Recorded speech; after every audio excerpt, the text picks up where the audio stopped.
What is logic? Welcome to Philosopher's Corner. I'm John. What is logic? Logic is the study of correct reasoning. It's extremely important in philosophy because all we're doing basically is thinking and then presenting arguments. And in this case, the thought processes that we're undergoing are internal and they're based on principles of logic.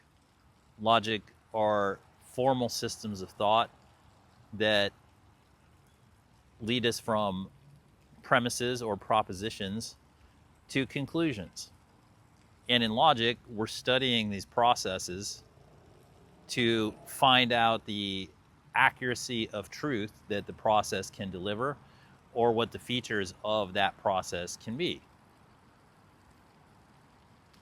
Now, we have deductive reasoning in which we set up a thought formula in which the propositions, if the propositions are true, then the conclusions must also be true. And that's an internal formula that is true. In the case of Aristotle, who essentially pioneered it, he had the classic one where he said, all men are mortal, Socrates is a man, Socrates is mortal. Without getting into all of the propositions, the truth of the propositions, that's a logically true statement. And the steps from each part of that statement are what we call inferences. When we infer something, it's a step in the reasoning. So when you say Socrates or Aristotle, or all men are mortal, that's one step, right? And then, well, the next step, that's the base, and the step is when you say Aristotle is a man,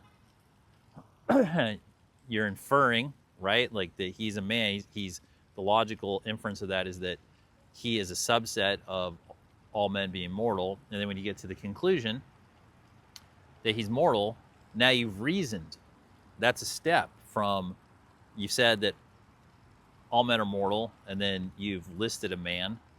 And then when you take that final step to the conclusion, you have reasoned that there is a set, and that you have identified Aristotle as one individual in that set of which there are a proposition has been made. And then you've determined that he is a part of it, and that the truth to describe him in relation to the sentence is that he is mortal.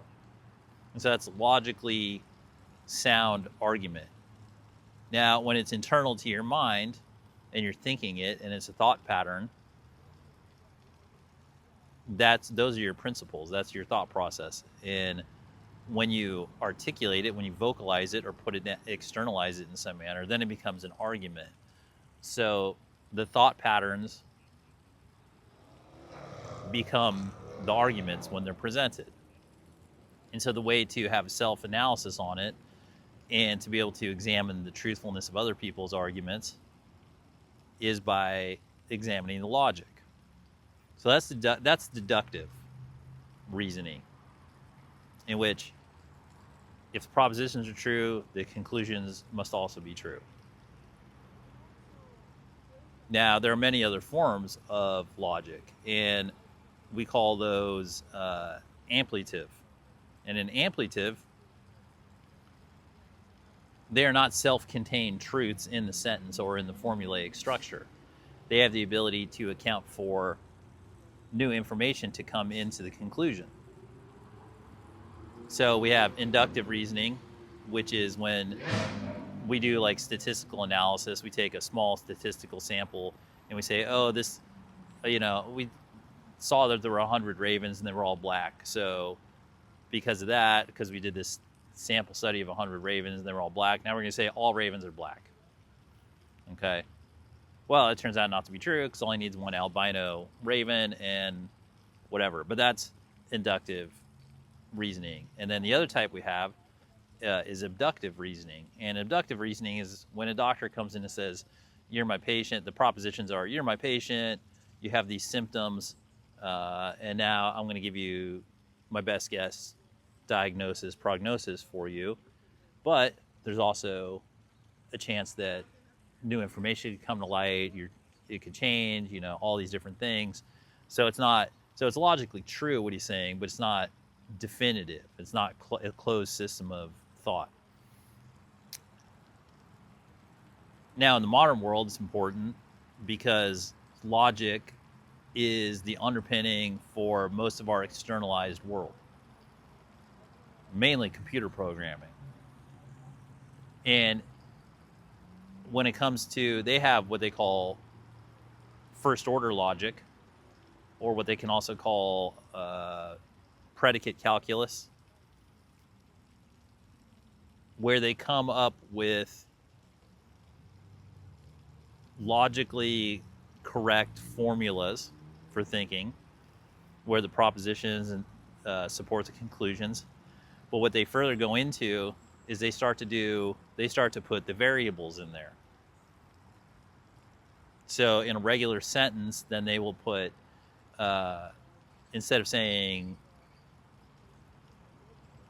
Aristotle's name, like all men are mortal, Aristotle's a man, instead of saying Aristotle's a man, they'll say X is a man. So they'll say, all men are mortal, X is mortal, X, or all men are mortal, X is a man, therefore X is mortal.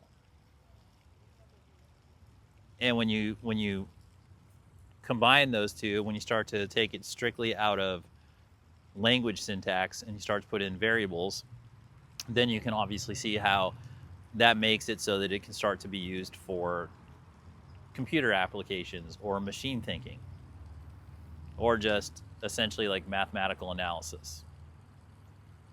And then the logic becomes useful in the language of mathematics and programming. And they further go into really seeing information as sets of information. And computer programming really is at its core about recursive thinking, which means it starts to self-analyze in loops of its own output, applying its own logical formulas to its outputs over and over and over again in this ampliative way to arrive at a conclusion. In their world, that conclusion could be a function, a number, a direction, a calculation, whatever. But that's what their recursive mechanical use of properly logical formulas leads to.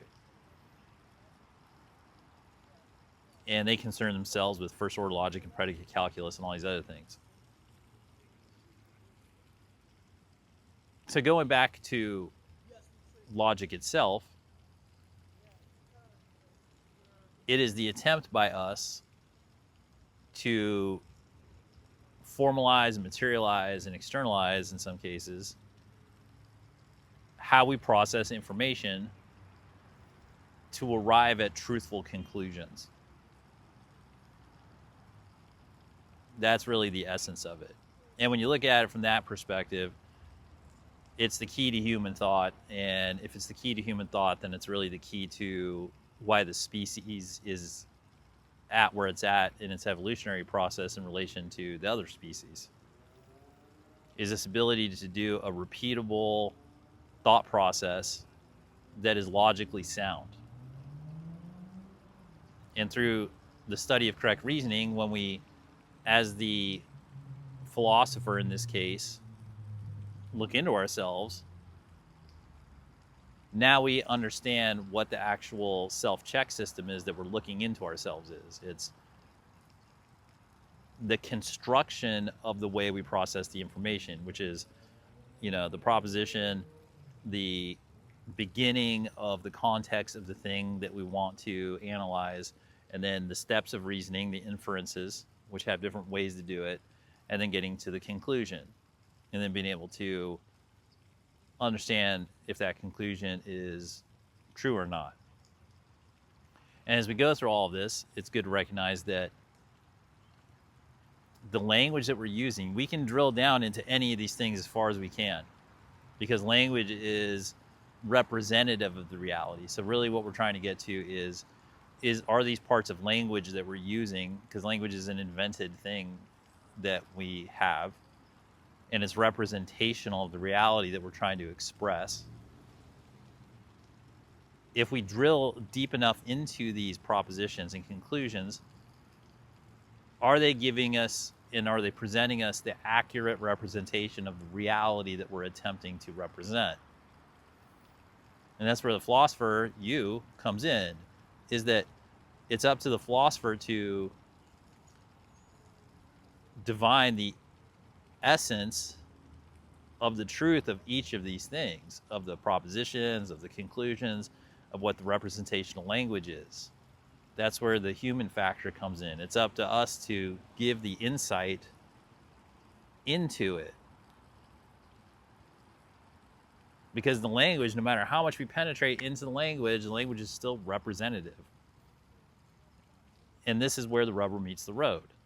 Is logic is our tool to investigate and discern and give insight into the truth of the language itself, into the truth of the thought itself, into the true nature of the representation of the thought and the process of what we do with the thought as it continues in us internally, into the representation of the veracity, of the truthfulness of the reality that we're trying to represent, and into the relation that we have with it.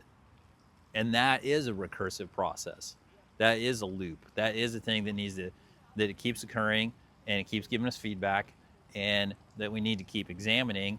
And logic and the systems of logic that we adopt internally end up being our actual relationship with the reality itself.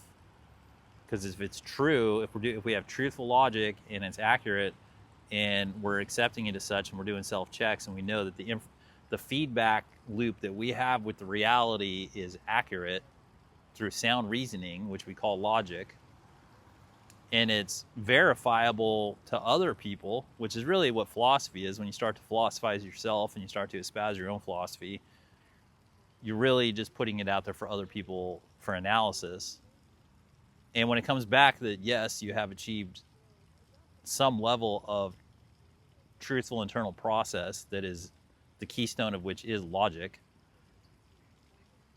then that gives you the connection to reality to begin to achieve clarity and to begin to achieve all those high-minded notions of enlightenment and self-realization and self-awareness and general interaction with reality, that you can go forward where you've built the trust with the reality. Logic helps us build trust with ourselves, helps us build trust with our thought process, helps us build trust with the reality, helps us build trust with the information exchange that we're having in general terms. And that's why it's been externalized in the Western world into, tech and computers and all those things, and sort of, introduced into the more hybridized with into a mathematical formula so that machines can understand it and the rational side of people can understand it. And there's still plenty of room for the philosophers on the other side, because we need humans to instill the insight and the actual essence of the reality, which is ephemeral. It is ephemeral, and no matter how much we talk it out, the best we can do to validate the reality information that we're taking in is to make sure that our logic is sound. And there are many systems of logic in which to do that, including ones that allow for evolution and growth and new information to come in. So it's not dogmatic in the sense that you come to one logical conclusion and that's it. Although in some cases, things can be logically deduced to be a thing that they are, and that's it, and that's fine. But in terms of concepts and information flowing, logic is not a closed system. Some systems of logic do come to definitive moments about things and information and concepts. But as we talked about with abductive logic or abductive reasoning, logic is not a closed system. Logic, there are systems of logic that allow for growth and evolution and new information to come in. And so you get the best of both. You get the best of both worlds. But logic really is the key to your mind. It's the key to ensuring the authenticity of the information, It's the key to validating the information and existential feedback loop that we have with reality. And it's the ability to move forward with confidence with your intellectual findings about life in a way in which you can present them to other people, and you can translate them into computers and math and really any other discipline. Logic gives you the confidence and the ability to take your intellectual findings and your journey through life and all of this information world that we call life, this holographic existence, and it gives us the ability to validate it as truthful or a high degree of validity, and then with confidence in whatever discipline or area of life that we're living, be able to speak, translate, or put into our life, occupation, or personal interactions with other people, and can increase our confidence and give us our ability to evolve and have confidence in our independent ability to think and eventually exercise our free will. It informs our discipline, relationship, and ability, and our agency to have independent intellectual, spiritual, physical sovereignty in this world. And in that way, it's pretty important. So, what is logic? It's a key to our human mind. As always, thanks for spending some time here at Philosopher's Corner. I hope you found it helpful. And as always, have fun.